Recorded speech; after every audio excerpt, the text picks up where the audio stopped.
This is Vince Lara at the College of Applied Health Sciences at the University of Illinois. Today I spent a few minutes with Alan Nathan, emeritus professor of physics at Illinois and renowned baseball physicist. Alan recently gave a presentation at the Sapora Symposium on the campus of Illinois. Alan, Rob Arthur, who you know, recently wrote about the baseball. Did they de-juice the baseball? Did they rejuice the baseball? The answer is both, depending on the day. I'm wondering what your opinion is. Well, the thing that Rob did was he looked at so-called drag coefficients. So it's a measure of how much speed the ball loses as it's going through the air. So it's a very important factor for fly balls. The more the air drag, the less likely it is to be a home run. Turns out you can measure these things actually very, very well just with all of the pitching data that we have from StatCast. We have thousands and thousands and thousands of pitches that we can analyze.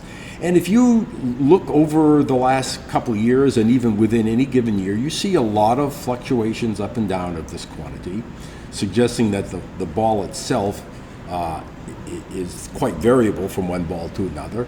And you see changes from year to year. So for example, in 2018, the drag was somewhat higher than it had been in 2017. The ball didn't carry as far and consequently fewer home runs. Things reversed again in 2019 where the drag was down, home runs were up. And then the postseason happened and home runs are up, or home runs were down and then they were up, and it became a rather confused situation. I think it's probably fair to say it's still a somewhat confused situation. Although one thing I would say about the postseason, of course, you have fewer games being played than on a typical day during the regular season. So you sort of have to take that into account. And better pitching too. And better pitching in colder weather on the average. I mean, there are all kinds of things you have to take into account. Yeah. Okay. Rob also wrote at the beginning of this season that the ball had lower drag, and that was something that was later corroborated by MLB officials. Your 2014 study, however, found that the primary reason for variation is due to a difference in the drag properties of different types of baseball. And there's even variation within a given type. So are you talking about the seam height? Are you talking about the inside of the ball? I mean, like what sorts of things were you looking at in that study? Yeah, well, the study that I did in 2014 was entirely simply looking at trajectories of baseballs and measuring how far they go. We didn't dissect the ball or do anything on the inside of the ball. What we did do is we did measure the seam height, and we found that there was a definite correlation between the seam height and the drag. So the higher the seams, the more drag, the less well the ball carries. We found that particularly when looking at different types of balls. So at the time, the NCAA was using a raised seam baseball. They've since switched to a flat seam baseball. And we definitely found that raised seam baseball simply didn't carry as far. In fact, the fact that the ball didn't carry as far led the NCAA to switch to a flat seam ball to basically get more home runs. Right. So we didn't look at the interior of the ball. We did look at the seams. Okay. Now, in our initial study for Major League Baseball, which took place in 2017, the report was issued in 2018, we were looking at the home run increase over the 2015 to 17 period, and we found that you could pretty much attribute all that increase in home runs to drag. However, we really were not able at that time to figure out what exactly changed in the ball that would lead to more drag or less drag and therefore more home runs. Now, for sure it's true that, as I said, the drag was up, homers down in 2018 and the reverse in 2019. The Home Run Committee of Major League Baseball sort of got back into action around midseason this year, and we're which you're part of, which I'm part of, and we are getting close. We're getting close to the point where we're going to go public with our findings. Interesting. Can't talk about it, what they are, but we're getting quite close to that. Hopefully, maybe at the winter meetings, which will be in a few weeks. Okay. Rob Manfred has said, and Rawlings has said, that the baseball recipe remains the same, regardless of year. However, Meredith Willis, who you also know, and Rob Arthur concluded this year that ball construction was different, including lower seam height. Do you have any insight into that? Like how that happens? If baseball's saying it's not, baseball's saying that the recipe is the same. Well, for sure.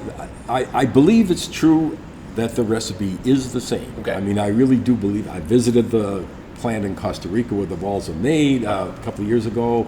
We've talked extensively with people from Rawlings. There are changes that are made, but largely due to the fact that you're dealing with organic materials, wool, leather, cotton, and there's variation in those materials. But the process really hasn't changed. There could very well be differences from one ball to another within a given year, differences in average properties of the balls from one year to another, and that's just a natural consequence of the materials that are used and the actual process that's made. I mean, there's a lot of hand work that's done to create a baseball, particularly sewing the cotton threads through the leather on the outside. That's all done by hand.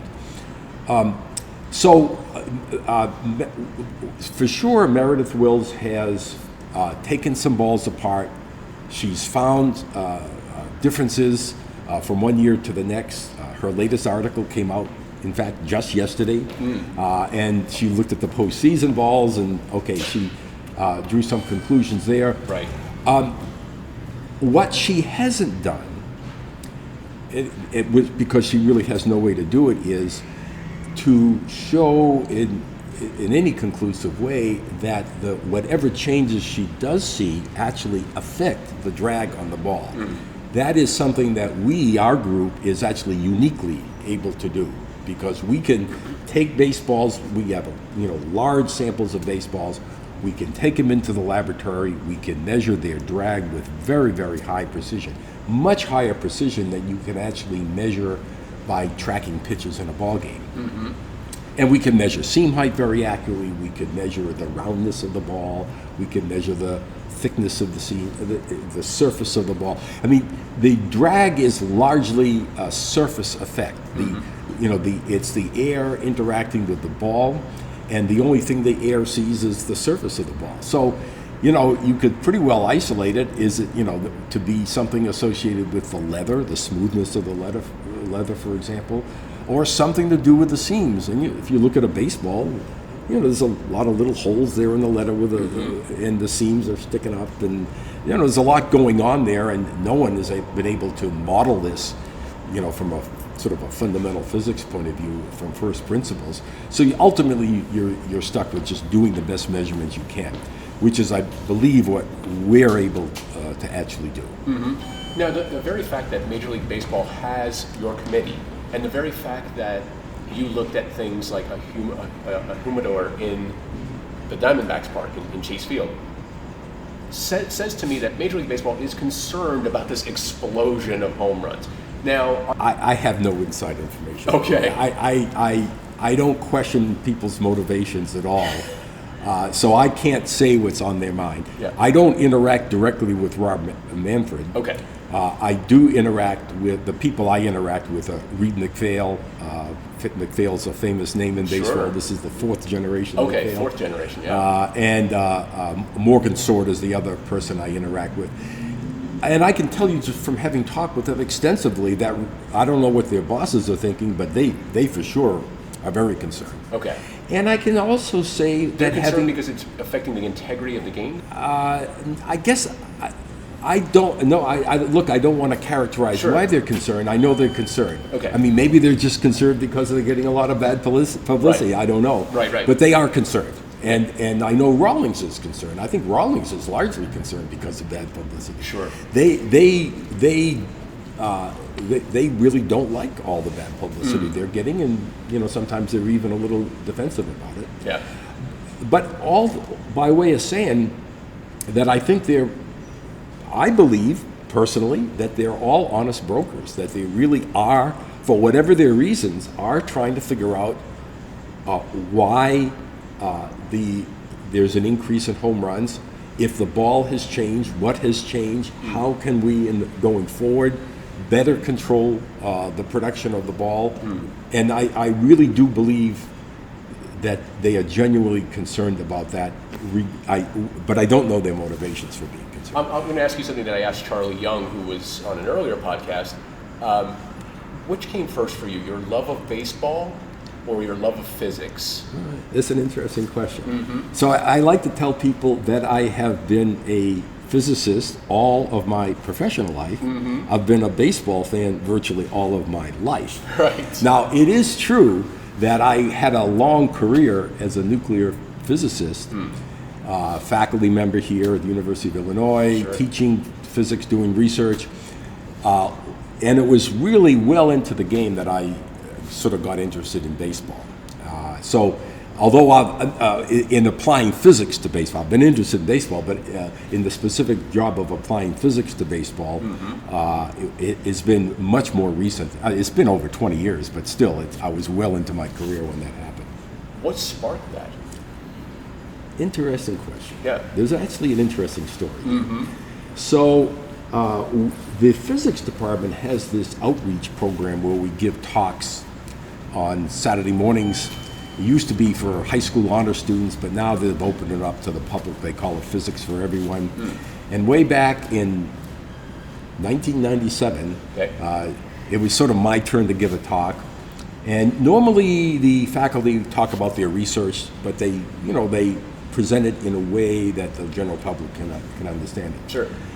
So I was thinking of doing something like that, but then there is this book called The Physics of Baseball, written by another physics professor, that I had in my bookshelf for about 5 or 6 years. I bought the book because I thought, all right, I'll read this one someday, but I never read it. All right, so then I said, I'm going to talk about the physics of baseball, which will force me to read the book, and I'll learn something, and it'll be a one-shot deal, but it'll be kind of fun. And it would have been a one-shot deal, never to be returned to, except that there was a News Gazette reporter in the audience who interviewed me afterwards, wrote it up in the front page of the Sunday paper, and then everyone started calling me up to give talks and this and that, and then it just sort of blossomed from there. My thanks to Alan Nathan. This has been A Few Minutes With.